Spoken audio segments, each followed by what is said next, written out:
Speedrunners will take any game and push it to its limit, and Lethal Company is no exception. We've seen the first quota being hit in less than 2 minutes. We've seen one person hitting 10 quotas in about 2 hours. We've even seen someone take out every single monster possible by themselves without dying.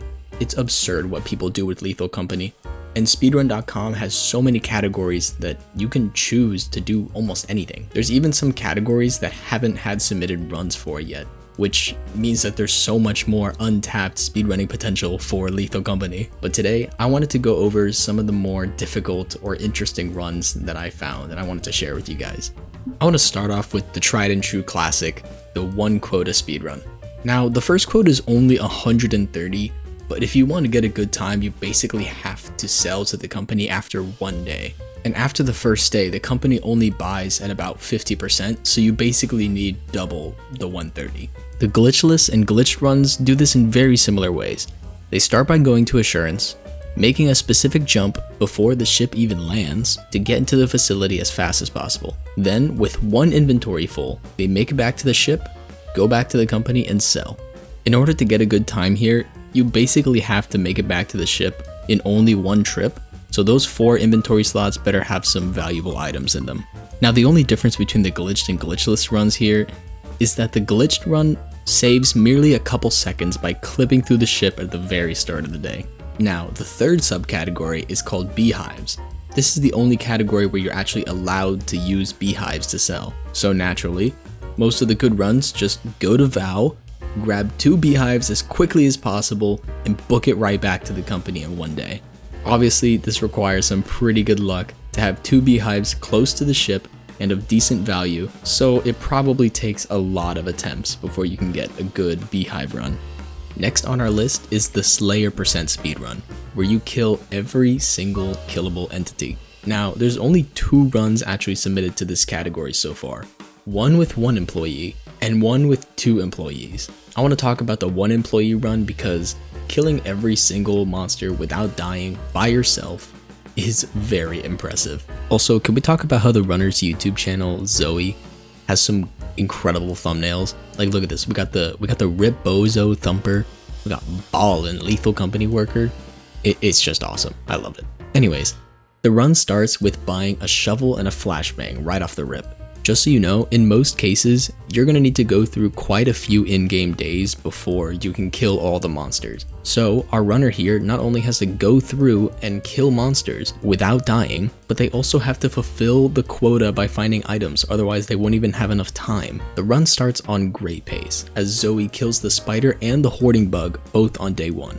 Day 2, she very quickly kills a snare flea and tries to get a manticoil but misses the flashbang. It's fine though because she has enough time. She has to look for the other monsters in the meantime. Also, each moon has different entity spawn rates, which means that switching moons throughout the run can actually make a difference for finding all of the monsters. For example, Assurance has over a 7% chance to spawn a Thumper, while Vow only has about a 3%. And now, on day 3, we go to an eclipsed moon, so we see a baboon hawk right away. The runner takes advantage of this and kills it with some well-timed shovel hits and going under the ship to make sure she doesn't die. And on this same day, she expertly hits the Bracken through some stairs and loops him into the main entrance room, securing the 5th kill of the run. Now, after meeting the first quota, she goes to offense. Unfortunately though, the Earth Leviathan spawns, which is the giant unkillable worm thing, and there was not many other good monsters, so she moves on to the next day. She then also skips the next day because there was no good monster spawns. As you can see, this run isn't just as simple as kill everything in sight. You have to specifically fish for the monsters you have left, so it comes down to luck and some game knowledge. Zoe gets grabbed by a snare flea, but as many of you may know, you drop all your items when a snare flea grabs you, but you can pick it back up, including a shovel, and you can use the shovel to beat the snare flea off of you. Pog. And with some good game knowledge, she even takes out the apparatus. Doing so can actually make monsters spawn quicker, which is great for this run. On the next day though, she flashbangs a manticoil to stun it and whacks it with a shovel. Then basically immediately finds a Thumper to whack it as well with some good spacing. The run continues going to different moons, especially targeting the eclipsed ones. She kills the eyeless dog through the closed ship door around the 54-minute mark. Then she kills the Nutcracker by dodging its shotgun shells and whacking it with a shovel. Then finishing off the run with style, she takes the shotgun from the Nutcracker and blasts a mask in the face, closing out the run for a time of 1 hour, 5 minutes, and 44 seconds.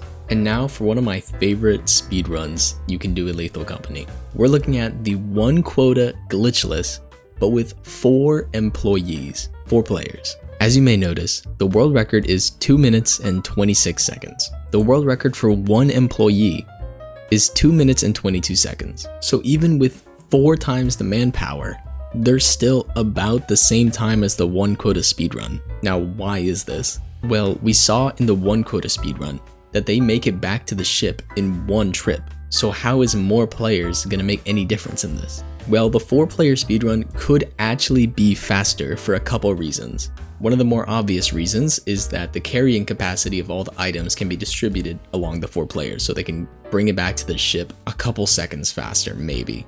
But the real reason why I love this speedrun is because of one very silly optimization that you can make. The 4 players on this team almost have assigned roles. When they arrive at the company building, 3 of the players go down and deliver the items to sell. One of those players is the designated bell ringer.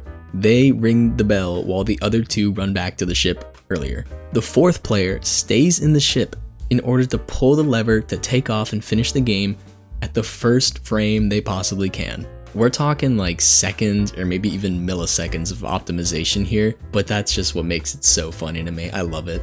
My assumption as for why the world record for 4 employees is 4 seconds slower than the world record for 1 employee is that taking the time to reset over and over and over for good luck is a lot harder to coordinate with 4 people all having the time to do this. Now, some of you may have noticed that I've worn a couple different shirts throughout this video because it does take time to research and edit for things like this, but I hope you guys are enjoying so far, and if you do, make sure to leave a like, and also be sure to check out all the original speedrunners and channels. I will link them all in the description, along with speedrun.com, where you can see more of them if you want to. And now, the last category I want to talk about today is the death percent speedrun, where you keep yourself safe. As you can see, this is in the Lethal Company category extensions, which means it doesn't really align with the whole purpose of the game. So you just kind of do player-made challenges kind of. And as you can see with the death percent category,